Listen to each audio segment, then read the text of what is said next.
Buenas noches, mi nombre es Oderay Burgos Náñez, soy estudiante de la Corporación Universitaria de 9 Minuto. Eh, en la noche de hoy, en este corto video, tengo como propósito tratar los temas relacionados con los elementos esenciales del contrato de trabajo, las medidas de mejora de las acciones de los contratos y los mecanismos para contribuir al mejoramiento de la estabilidad laboral, según la unidad 6 de la actividad 8, teniendo en cuenta el Código Sustantivo del Trabajo. Elementos esenciales del contrato de trabajo. Según el artículo 22, la definición: contrato de trabajo es aquel por el cual una persona natural se obliga a prestar un servicio personal a otra persona natural o jurídica, bajo la continuidad, dependencia o subordinación de la segunda y mediante una remuneración. Quien presta el servicio se denomina trabajador, quien lo recibe se denomina empleador y la remuneración, cualquiera que sea su forma, se denomina salario. Según el artículo 23 del Código Sustantivo del Trabajo, nos habla de los elementos esenciales. ¿Qué elementos esenciales debe tener un contrato para que pueda surgir? Para ello hay que tener en cuenta que el contrato de trabajo se requiere que ocurran entre esos tres elementos que son esenciales. El primero, la actividad personal del trabajador, es decir, que la realice por sí misma. ¿Qué quiere decir esto? Que aquel persona natural que firme un contrato, pues debe ser la misma persona que ejecute el mismo. Segundo, la continua subordinación o dependencia del trabajador respecto al empleador, que faculte a este para exigirle el cumplimiento de las órdenes. ¿Qué quiere decir esto? Que el trabajador tiene que asumir y acatar todas las órdenes que le dé su empleador, que tenga en cuenta lo que rigen los estatutos de la empresa y haga caso o cumpla lo normado en estos estatutos. Y tercero, importante, que un salario como retribución del servicio. Entonces son los tres reglas o requisitos esenciales para que haya un contrato. Se dice que una vez reunidos esos tres elementos que trata el artículo anterior, se entiende que existe contrato de trabajo y no deja de serlo por razones del nombre que se le dé ni otra condición o modalidad que se le agregue. Quiere decir que el contrato, dependiendo de la modalidad, sigue siendo contrato. Artículo 24, que nos habla de la presunción. Se presume que toda relación de trabajo personal está dirigida por un contrato de trabajo. Se supone que cada trabajador o quien preste un servicio a una empresa o a una persona natural debe estar regido por un contrato. El artículo 25 nos habla de la concurrencia de contratos y dice: aunque el contrato de trabajo se presente involucrado en ocurrencia con otro u otros, no pierde su naturaleza y le son aplicables, por tanto, las normas de este código. Entonces, ¿qué quiere decir? Cuando entre el mismo empleador y trabajador existan contratos diferentes al laboral, ya sean civiles o comerciales. Eso es lo que nos habla este artículo 25, que nos habla de la concurrencia de contratos. Artículo 26. Coexistencia de contratos. Un mismo trabajador puede celebrar contratos de trabajo con dos o más empleadores, salvo que haya pactado la exclusividad de los servicios. ¿Qué quiere decir eso? Que si no, en el contrato no quedó plasmada esta cláusula de exclusividad, la persona puede firmar con varios empleadores, uno, dos o tres, pero hay que tener en cuenta que si firmó la cláusula de exclusividad, pues no podrá ejercer su trabajo, su profesión con más empleadores, sino con el que firmó el contrato. Seguido, el artículo 27 nos habla de la remuneración del trabajo. Todo trabajo dependiente debe ser remunerado. Quiere decir esto que todo empleador debe pagarle a sus empleados una remuneración. Tiene que pagarle por sus servicios prestados, de acuerdo pues, a las cláusulas y a los acuerdos que han llegado en el momento de suscribir el mismo contrato. Artículo 28 nos habla de las utilidades y pérdidas. el trabajador puede participar en las utilidades o beneficios de su empleador, pero nunca asumir sus riesgos o pérdidas. Un ejemplo, el empleador podrá darle a su empleado bonos de fin de año por sus utilidades. Quiere decir que pues bien el empleador o jefe de la empresa o quien haya contratado la persona, a su bien está de fin de año darle un bono por las ganancias que surgieron durante toda la anualidad y pues le da un bono al empleado. Pero dice que no podrá cobrarle, en su caso, las pérdidas, que por ejemplo puede ser que el empleador se dañó una herramienta, que se perdió una mercancía, o que la empresa tuvo alguna pérdida. No podrá quitarle ni descontarle de sus haberes a su empleado. Sin hacer, o tampoco podrá hacerle firmar o obligarlo a que firme algún documento donde fe que autoriza que le descuente. Entonces ahora vamos a hablar de las causales, cuáles son las medidas de mejoramiento para las partes en atención a las condiciones de cada una. Entonces dice, son aquellas que permiten mejorar la condición de los contratos, buscando la estabilidad del contratante y del contratado, priorizando las oportunidades de mejoramiento y estableciendo planes de beneficios mutuamente. ¿Qué quiere decir esto? Que las medidas de mejoramiento están hechas o se deben implementar para ambas partes, bien sea para el empleado y el empleador. Eso hace referencia a la salud, seguridad laboral de las dos partes. Quiere decir que pues si el empleador tiene un buen trato, un buen manejo, un plan de mejoramiento para los empleados, pues los dos serán beneficiados al final, porque pues va a haber una producción positiva, valga la redundancia, de la empresa.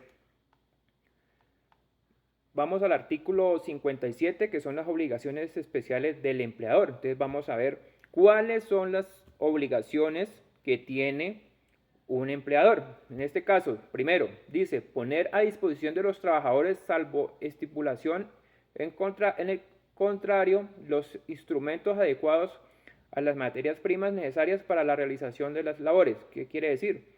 Que yo como empleador pues tengo que darle los mecanismos, las herramientas, los medios a mi empleado para que pueda cumplir su misión. Procurar a los trabajadores locales apropiados y elementos adecuados de protección contra los accidentes y enfermedades profesionales en forma que se garantice razonablemente la seguridad y la salud. ¿Qué quiere decir? Pues tenemos que darle los elementos de trabajo, un ejemplo, una empresa de seguridad en alturas pues tendrá que darle sus cascos, sus gafas, sus arnés, preveyendo pues que el empleador no va a tener alguna afectación a la salud. Tercero, prestar inmediatamente los primeros auxilios en caso de accidentes o enfermedad. Se dice que las empresas con cierta cantidad de empleados pues deben tener ya unos previstos, unos puestos de salud o prestar los primeros auxilios a una persona idónea que en caso de que tengan algún accidente pues pueda darle los primeros auxilios. Cuarto, pagar remuneración pactada en las condiciones, periodos y lugares convenidos. Pagar la remuneración. Entonces, ¿qué quiere decir? Que el empleador pues tiene que cumplir ciertos compromisos con el empleado en sus fechas y acuerdos y valores pactados en un contrato. Quinto, conceder al trabajador las licencias necesarias para el ejercicio de, un ejemplo, sufragio en caso de una calamidad doméstica comprobada, entre otras. Quiere decir que el empleador pues está obligado a concederle estos permisos hace claridad que en caso de una calamidad doméstica, pues el empleado tendrá que facilitar los soportes que acreditan que sí tuvo una calamidad. Sexto, dar al trabajador que lo solicite a la expiración del contrato, o sea, cuando el contrato termine, una certificación en que conste el tiempo de servicio, la índole de la labor y el salario devengado. O sea, una certificación laboral donde dice qué fue la función que ejerció una empresa, cuánto tiempo, cuánto ganó y pues una recomendación, bien sea positiva o negativa, sea el caso. Séptimo, pagar al trabajador los gastos razonables de venida y de regreso si para prestar su servicio lo hizo cambiar de residencia. Bueno, eso ya es de acuerdo a los criterios o al acuerdo que haya llegado el empleado con el empleador, pues se tendrá que pagar, en este caso sería el subsidio de transporte. Entonces vamos a mirar o a tratar o a hablar del artículo 58, que ya en este caso serían las obligaciones especiales del trabajador. ¿Qué obligaciones tiene el trabajador para cumplir la misión o cumplir su contrato de trabajo? Entonces dice primero, realizar personalmente la labor, que lo estábamos mirando en un artículo anterior, que dice que debe tener entre las tres condiciones, una que es que quien firma el contrato, suscribe el contrato, pues debe ser la misma persona, en este caso natural, que ejerza sus labores y cumpla órdenes e instrucciones que lee su empleador. No comunicar con terceros, salvo la autorización expresa de la información que tenga sobre su trabajo. Quiere decir confidencialidad de los trabajos que hace.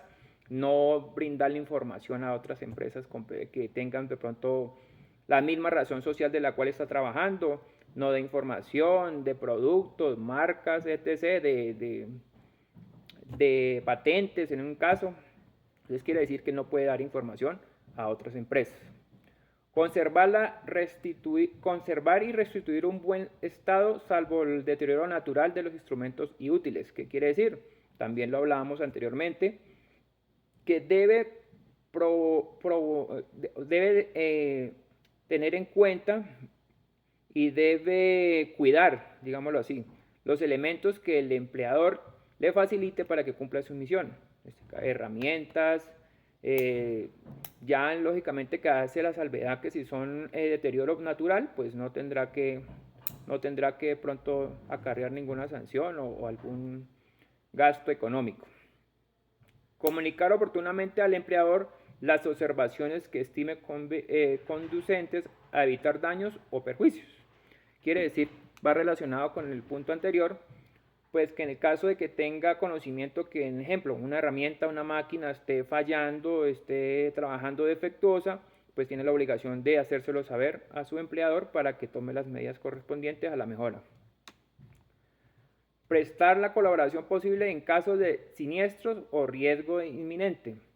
Quiere decir que en caso de una catástrofe, un incendio, un temblor, pues está obligado a prestarle los servicios o los auxilios a alguien que lo requiera en ese momento. Sexto, observar con suma diligencia y cuidado las instrucciones y órdenes preventivas de accidentes o de enfermedades profesionales. Quiere decir que tiene que acatar todas las recomendaciones que se le da en la empresa, pues con el fin de evitar accidentes. Vamos a mirar el tema o hablar un poco del tema de los mecanismos para contribuir al mejoramiento de la estabilidad laboral, modalidades de contratos. Forma del contrato. Dice, para contribuir al mejoramiento de la estabilidad laboral debemos tener en cuenta las modalidades de los contratos, ya que la estabilidad laboral es la garantía que tiene todo trabajador al permanecer en su empleo, y al no tener un contrato, bien sea verbal o escrito, no puede estar estable en una empresa con seguridad. Quiere decir, en pocas palabras, que pues, la estabilidad laboral no la da un contrato. De lo contrario, pues no tendríamos una seguridad laboral, económica, entonces pues no nos daría tranquilidad y estabilidad para hacer nuestras labores adecuadamente. Entonces dice que el artículo 38, nos habla del contrato verbal. Dice, cuando el contrato sea verbal, el empleador y el trabajador deben ponerse de acuerdo al menos en acerca de los tres siguientes puntos. O sea que, como es verbal, deben ponerse de acuerdo de tres puntos esenciales para que este contrato surja. Y el primero es la índole del trabajo y el sitio en donde se realizará. O sea que tengo que ponerme de acuerdo con esa persona que va a ser mi empleado, dónde va a ser el sitio, qué va a hacer, y dejar todo esto, qué salario va a tener o le voy a retribuir por su trabajo, y dejarlo claro para no tener inconvenientes. Dice, la cuantía y forma de la remuneración. Lo decía anteriormente, cuánto le voy a pagar, cómo se lo voy a pagar. ya sea, ya sea por unidad de tiempo, por obra ejecutada, por tarea, bueno, la modalidad y cómo va a ser el modo de pago. Y la tercera dice que la duración del contrato. Tenemos que dejar muy claro cuánto va a durar, como le decía, qué va a hacer, cuánto le va a pagar, cómo le voy a pagar. Entonces, dejar todos esos puntos o cláusulas cuando es escrito físico, dejarlas muy claras verbalmente. Nos vamos al artículo 39, contrato escrito. Usted dice que el contrato escrito se extiende en tantos ejemplares sean los interesados. ¿Qué quiere decir? O copias, digámoslo así, en copias de los ejemplares del contrato. Cuantas sean necesarias, pues se tendrán que tener físicas y firmar y entregar. En caso lo normal, pues son dos, que una es para el empleado y el otro para el empleador. Destinándose para cada uno de ellos, entonces, pues dependiente de lo que sean. Y deben contener necesariamente, fuera de las cláusulas que las partes acuerden libremente, las siguientes, que son, aparte de las que acordemos con nuestro empleado, pues debe tener algunas que sí son de estricto cumplimiento. La identificación y domicilio de las partes, dónde es el domicilio de la empresa donde va a laborar y dónde es el domicilio del empleado que va a prestar sus servicios. Debe tener el lugar donde se haya contratado el trabajador y en donde haya de prestar su servicio, lo decía anteriormente. La naturaleza del trabajo, la cuantía de la remuneración, dejarlo muy claro que son los salarios, cuánto le voy a pagar, cómo le voy a pagar, dónde le voy a hacer llegar sus recursos. Entonces es importante tener esto muy claro, ya que pues queda escrito y se debe cumplir a cabalidad. Su forma y periodo de pago, pues lo decía anteriormente, y el valor que pues va a ser su salario. Y hace una salvedad, en caso que haya suministro y alimentación como parte del salario, la duración del contrato. O sea, se tiene que dejar todas estas cláusulas claras, pues para no tener inconvenientes, si va a tener derecho a su auxilio de transporte, si el empleador le va a brindar su alimentación y habitación. Pues todas estas cláusulas tienen que quedar claras para pues, no tener inconvenientes en un futuro. Entonces, esto es lo que tenía para compartir en cuanto a lo que es los elementos esenciales del contrato de trabajo, llegando pues a la conclusión de que bien sea el contrato verbal o escrito o de diferentes modalidades, pues se debe tener en cuenta que deben ser muy claras todas las condiciones o cláusulas para en condiciones de tiempo, de salarios, de formas de pago, de domicilios donde se va a prestar los servicios, de si se le va a prestar, se le va a dar algún bono para evitar que más adelante de pronto se convierta o lo quiera interpretar el empleado como parte de su salario. Se debe tener en cuenta, bueno, los horarios, que el subordinado, el empleado acate las normas, que tenga subordinación sobre su jefe, que cumpla, que se acate a todos los estatutos, reglas y normas que tiene una empresa.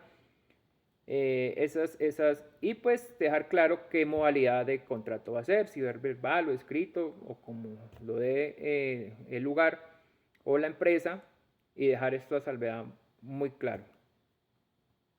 Esto sería como mi intervención de acuerdo al tema pues, que se ha planteado esta noche con los elementos esenciales del contrato de trabajo.